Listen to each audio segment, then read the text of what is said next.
जय श्री कृष्णा। राधे राधे। आपके अपने लॉर्ड कृष्णा भजन चैनल पर आप सभी का स्वागत है। सर्वप्रथम आपको और आपके पूरे परिवार को विजया एकादशी की हार्दिक शुभकामनाएं। भगवान लक्ष्मी नारायण की असीम कृपा आप सभी पर सदैव बनी रहे।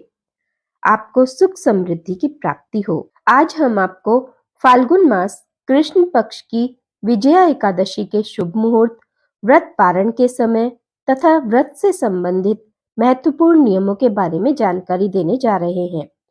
फाल्गुन मास के कृष्ण पक्ष की एकादशी को विजया एकादशी के नाम से जाना जाता है। प्रत्येक मास के कृष्ण पक्ष और शुक्ल पक्ष की एकादशी तिथि के दिन एकादशी व्रत किया जाता है। प्रत्येक एकादशी व्रत का अपना विशेष महत्व माना गया है। एकादशी व्रत को 11 व्रत भी कहा जाता है। फाल्गुन मास की विजया एकादशी का अपना विशेष महत्व है। जो भी भक्त सच्ची श्रद्धा व निष्ठा से तथा पूर्ण नियमों का पालन करते हुए इस व्रत को धारण करते हैं, भगवान लक्ष्मी नारायण की प्रतिमा स्थापित कर पूरे विधि विधान से पूजन अर्चन करते हैं, विजया एकादशी व्रत की कथा सुनते हैं, उन्हें इस व्रत के प्रभाव से प्रत्येक क्षेत्र में विजय प्राप्त होती है। चलिए अब जानते हैं कि विजया एकादशी का शुभ मुहूर्त और व्रत के पारण का समय क्या रहेगा। फाल्गुन मास कृष्ण पक्ष की एकादशी तिथि का आरंभ 6 मार्च 2024 बुधवार सुबह 6:30 बजे से होगा और इसका समापन 7 मार्च 2024 गुरुवार सुबह 4:30 बजे होगा। इस प्रकार द्वादशी युक्त एकादशी 7 मार्च गुरुवार को है। इसलिए सभी भक्तों को विजया एकादशी व्रत 7 मार्च को ही रखना है। व्रत के पारण का समय 8 मार्च 2024 शुक्रवार सुबह 6:38 से सुबह 9 बजे तक रहेगा। विजया एकादशी व्रत का पारण गौ दूध या गौ दही से किया जाता है।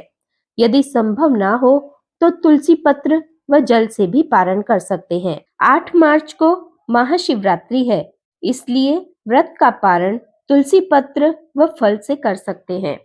यदि आप सभी पापों से मुक्ति और मोक्ष प्राप्ति चाहते हैं तो इस दिन विष्णु सहस्त्र नाम का पाठ सुनना या पढ़ना चाहिए। हमारे धर्म ग्रंथों में लिखा है कि भगवान विष्णु का पूजन करना, एकादशी का व्रत रखना, भगवत गीता जी का पाठ करना, तुलसी जी का पूजन एवं दर्शन करना, ब्राह्मण देवता की सेवा करना, उन्हें दान देना, उन्हें भोजन करवाना, गौ माता की रक्षा व सेवा करना, ये 6 कार्य इस कठिन भवसागर को पार करने में मुक्तिदायक बताए गए हैं। इसलिए एकादशी व्रत सभी व्रतों में सबसे बड़ा व्रत कहा गया है। एकादशी व्रत भगवान श्री लक्ष्मी नारायण जी का परम प्रिय व्रत है। एकादशी व्रत करने से मनुष्य के कई जन्मों के पाप जड़ से नष्ट हो जाते हैं तथा उनके पुण्यों का उदय होता है। तभी उन्हें सांसारिक तथा भौतिक सुखों की प्राप्ति होती है। जो भी मनुष्य एकादशी व्रत करते हैं उन्हें दशमी से लेकर द्वादशी तक कुछ महत्वपूर्ण नियमों का पालन अवश्य करना चाहिए। यदि आप सभी नियमों का पालन पूर्ण रूप से नहीं कर पाते हैं तो आप भगवान श्री लक्ष्मी नारायण जी से क्षमा याचना कीजिए, क्योंकि भगवान तो दया निधान है, करुणा सागर है। जब आप उनसे हाथ जोड़कर क्षमा याचना करेंगे तो प्रभु आपको अवश्य ही क्षमा कर देंगे। अब हम आपको एकादशी व्रत से संबंधित महत्वपूर्ण नियमों के बारे में जानकारी देने जा रहे हैं। दशमी के दिन शुद्ध व सात्विक भोजन करना चाहिए। भोजन एक बार ही करना चाहिए तथा भोजन कांसे के पात्र में नहीं करना चाहिए। इस दिन प्याज, लहसुन, नमक, चावल, मसूर की दाल, कटहल की सब्जी, शहद, मांस, मदिरा का प्रयोग नहीं करना चाहिए। इस दिन चावल वर्जित होता है, इसलिए घर में चावल पकाना भी नहीं चाहिए। इस दिन ब्रह्मचर्य व्रत का पालन करना चाहिए। दशमी के दिन पराये अन्न अर्थात दूसरे के घर का भोजन नहीं करना चाहिए। यदि विवाहित स्त्री अपने मायके में भोजन करती है तो उसे इसका दोष नहीं लगता। इस दिन अन्न का सेवन नहीं करना चाहिए, केवल फलाहार ही ग्रहण करना चाहिए। अन्न का अर्थ है नमक, दाल, रोटी, चावल, सब्जी इत्यादि। आप फलाहार ले सकते हैं।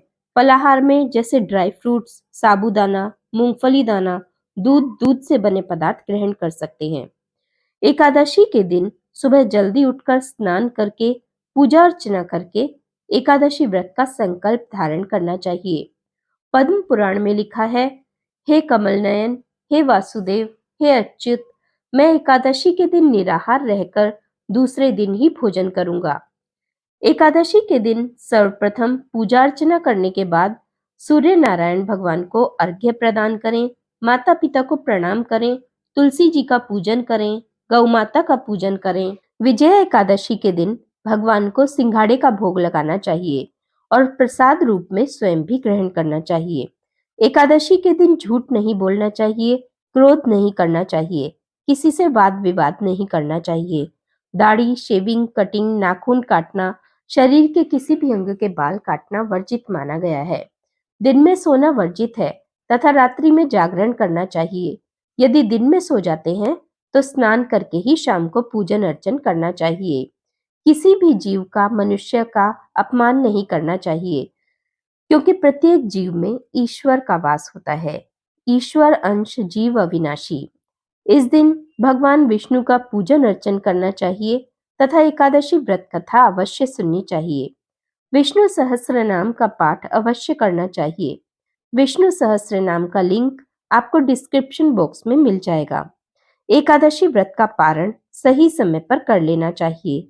इस दिन दान अवश्य करना चाहिए। ब्राह्मण देवता को दान दें, गरीब असहाय लोगों को दान दें। अपने पितरों को मुक्ति प्राप्त करवाने के लिए एकादशी व्रत अवश्य करना चाहिए। एकादशी व्रत करके उसका पुण्य अपने मृतक परिजनों के निमित्त संकल्प करके दे देना चाहिए। दशमी के दिन रात को सोने से पहले भगवान विष्णु का ओम विष्णवे नमः, ओम विष्णवे नमः, ओम विष्णवे नमः बोलकर स्मरण करना चाहिए। विजया एकादशी के दिन सुबह स्नानादि से निवृत्त होकर पूरे घर में गंगा जल छिड़ककर घर को पवित्र कर लेना चाहिए। फिर भगवान नारायण की पूजा अर्चना करनी चाहिए। पूजा में तुलसी पत्र अवश्य शामिल करना चाहिए। पूजा के पश्चात भगवान के अवतारों की कथा, नाम स्मरण, भजन कीर्तन अवश्य करना चाहिए। द्वादशी के दिन ब्राह्मणों को दान अवश्य करना चाहिए। आज की वीडियो में इतना ही। आगे हम विजया एकादशी व्रत कथा लेकर प्रस्तुत होंगे। तब तक के लिए जय श्री कृष्णा, राधे राधे, जय श्रीमन नारायण।